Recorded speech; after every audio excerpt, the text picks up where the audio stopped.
Start.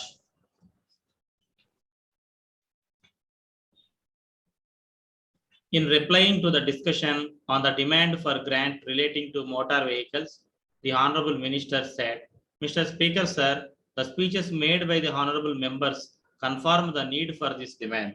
First, let me take up the question of tax evasion. The Honorable member who moved the cut motion wanted tax evasion to be prevented.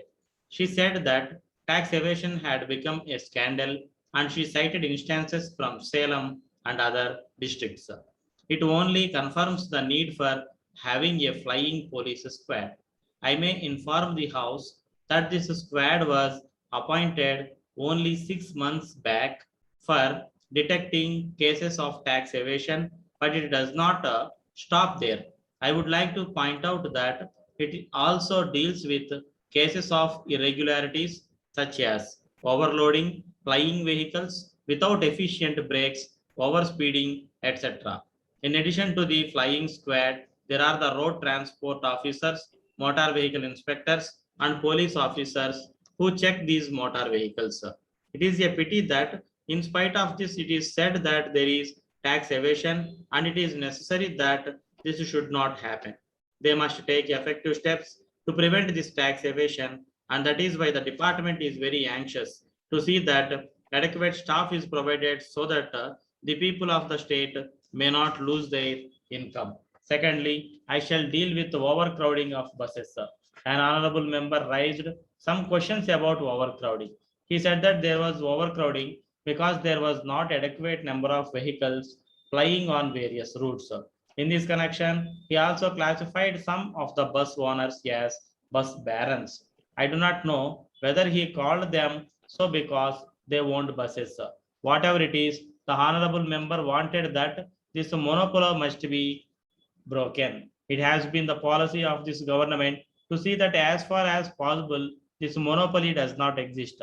I think that there is a rule which says that these buses are the minimum for each individual or a group of individuals is considered and economic unit. There is no hard and fast rule, but at the same time, it seems that it is a matter which must be gone carefully.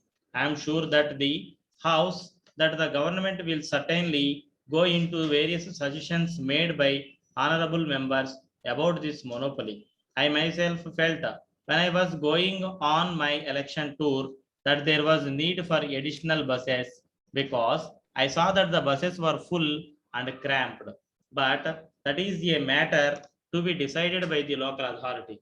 If it is found that more buses are necessary in any place, it is for the local people to make representation to the regional transport authority. If the regional transport authority does not agree to increase the number of buses or to put more vehicles on a particular route, I think they must take it up with the higher authority. I think that if proper presentation is made, the local authority will be willing to consider it. Thirdly, I shall deal with reckless driving. The honorable member referred to the reckless driving of some of the lorries and buses and the headlights used by them. It is true that there are some people who exceed the speed limit, but I would like to point out that there are even now rules which fix speed limits for various vehicles on various routes. I may assure the honorable member that the concerned authorities, whether it is the police officer or the flying squad, will see to it that this kind of reckless driving does not occur. But at the same time, I want honorable members of this house to realize that it is necessary that the owner, the driver, the conductor, and everybody else also should develop a sense of responsibility that they owe to society. I am sure the honorable members of this house will help in creating a better road sense. And so far as the government are concerned, we will do our best in this regard. Then it was asked why the government wanted 5 additional regional transport officers now. I would like to say that repeated representations have been received that the work in the regional transport offices is not carried out expeditiously. So, with a view to facilitating the expeditious dispatch of work, these 5 regional transport officers have been appointed. I would now request the honorable member to withdraw the cut motion.